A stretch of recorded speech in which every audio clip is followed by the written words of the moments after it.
What all on a ranch, what all in a cow herd should be standard procedure. A lot of people think that we're just interested in carcass traits and we don't care about the cow and how will our cows hold up. We've been in the business 39 years. If our cows don't function normally and if they're not healthy and if they can't do what we need them to do on the ranch, like calve on their own, get their calves up, make sure they're nursing, have nice udders, nice feet, nice legs, raise a nice calf, have a good disposition on them. If we're still focusing on those things, we're so far behind the 8 ball, we'll never get there. Those things we expect from our cows. He's always bred for the middle. He calls it the extreme middle. Like Bryan's approach, if you just take birth weight, would be, somebody's like a -4 on birth weight or a +3 on birth weight. You want to be, that's extremes on either end. You want to be right in the middle of that. So Bryan would be right around that 0 mark probably. Bryan keeps track of all the carcass data so we don't have to, and our cattle always grade very well. Yeah, we've been very happy with his bulls over the year. I don't want the biggest bull up here and then a bunch of dinks down here, which is what you get when you breed outliers. So Bryan just bred to the middle, and it really increases the consistency of the cattle. Good call on his part.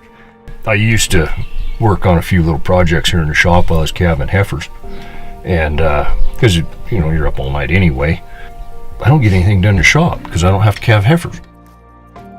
They just handle it.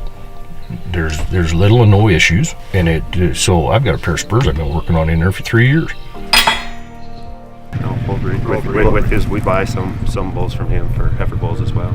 I'm the one that calves them out down at the farm, and as long as you pick the right bull, obviously look at the EPDs and all that, but all in all, the calves seem to be pretty vigorous when they're born. They get up and go. It's usually in February when I calve the heifers, so it can be cold. So it's nice to have a calf that's gets up and wants to suck its mom. Yeah, the calves deal pretty well with the cold. Oh yeah. They're definitely, I see, a mountain range type cow or a bull. Yeah. And at Reminisce, it's getting those young cows to breed back again is standard procedure. We're done talking about that. That got figured out a long time ago. How can we add value to that cow that's breeding back every year?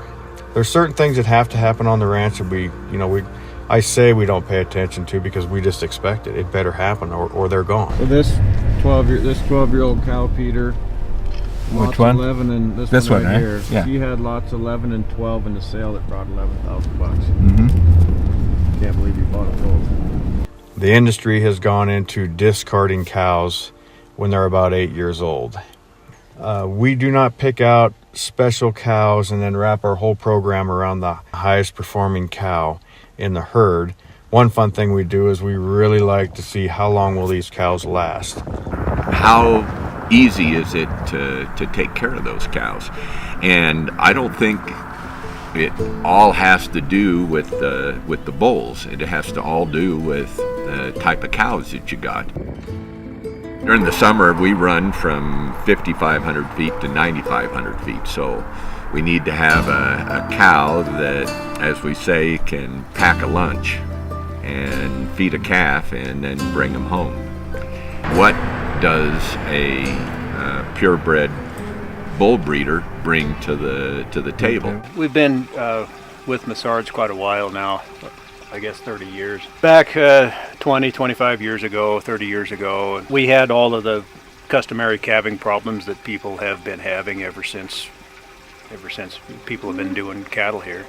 We always had between 1 and 3 cesareans a year. Out of 100 heifers, it was 1 to 3% cesareans. Probably 5 to 10 years ago, we noticed a lot less cesareans, and we haven't had one for a few years now.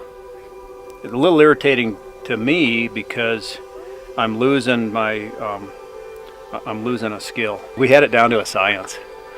There was actually veterinarians, not too many, but some of them would hire a driver during calving season, and the vet would sleep while the driver drove, and the driver would sleep while the vet was cutting the calf out. It was just Dad and I working together. You don't even have to talk anymore because you know what the other guy's going to do. So then, so we'll have them for 4 or 5 years, and we've got that bred into them. The genetics are there, they're bred into them, and the heifers grow good and good and framey and big, and the calves are nice little 65, 70 pound calves that just boom, they're up and going, and there's just no issues with that part of it. So